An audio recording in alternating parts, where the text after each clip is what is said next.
है मसीह का प्यारा वचन, ये है वचन प्यारा। परमेश्वर के धन्य नाम की महिमा हो। प्रभात मनन के सत्र 2518 में आप सभी का बड़े प्रेम के साथ स्वागत करता हूँ। आइए आज मनन के लिए हम पढ़ते हैं यूहन्ना की पहली पत्री, पहला अध्याय, उसकी 7वीं पद। पर यदि जैसा वह ज्योति में है वैसे ही हम भी ज्योति में चले तो एक दूसरे से सहभागिता रखते हैं और उसके पुत्र यीशु का लहू हमें सब पापों से शुद्ध करता है। एक दूसरे के साथ हमारी सहभागिता परमेश्वर के साथ हमारी सहभागिता का एक प्रमाण है। पाप एक दूसरे के साथ हमारी सहभागिता में दरार उत्पन्न करता है। दुनिया का पहला परिवार अर्थात आदम और हवा के जीवन से ही हमें इस सच्चाई को समझने के लिए उदाहरण मिल जाता है। हवा को पहली बार परमेश्वर ने जब आदम के सामने खड़ा कराया था, परमेश्वर ने आदम को हवा के बारे में कोई परिचय नहीं दिया था। उसके बावजूद भी आदम ने जैसे ही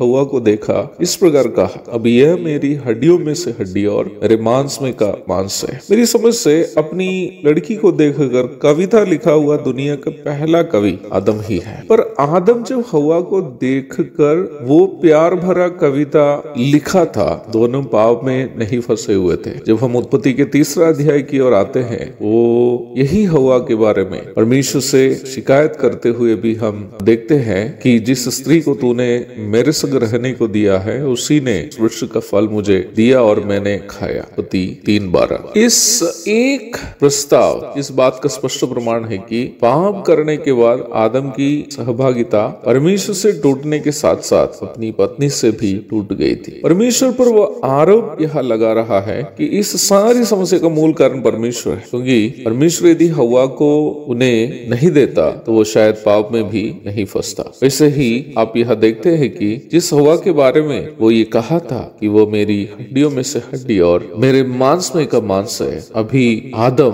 उससे केवल एक स्त्री करके परिचय करा रहा है, जैसे कि उसका उनके साथ कोई संबंध ही ना। पाप आपस के संबंध एवं सहभागिता के बीच दरार उत्पन्न करता है। परिवार में पति पत्नी के बीच में हो, भाइयों के बीच में हो, कलीसिया में भाई बहनों के बीच में हो, झगड़े रगड़े का मूल कारण पाप है। यहाँ तक हम रहस्य में करने वाले पाप भी हमारे पारिवारिक, सामूहिक तथा आत्मिक जीवन में समस्याएं उत्पन्न कर सकते। यूहन्ना आगे कहता है कि पर यदि जैसा वह ज्योति में है वैसे ही हम भी ज्योति में चले तो एक दूसरे के साथ सहभागिता रखते हैं। अर्थात एक दूसरे के साथ हमारी सहभागिता इस बात का एक प्रमाण है कि परमेश्वर के साथ भी हमारी सहभागिता है। आत्मिक जीवन की उन्नति के लिए एक दूसरे के साथ हमारी संगति अथवा सहभागिता से तब हम दूर रहते हैं जब हम पाप में हैं। हमें यदि आपस में सहभागिता रखनी हो तो परमेश्वर के साथ हमारी सहभागिता मजबूत होना भी जरूरी है, ताकि प्रभु सेवकाई पर आशीष दे। एक और शुभ दिन की धन्य कामनाओं के साथ आज का मनन में यहाँ समाप्त करता हूँ। प्रभु आप सबको आशीष दे।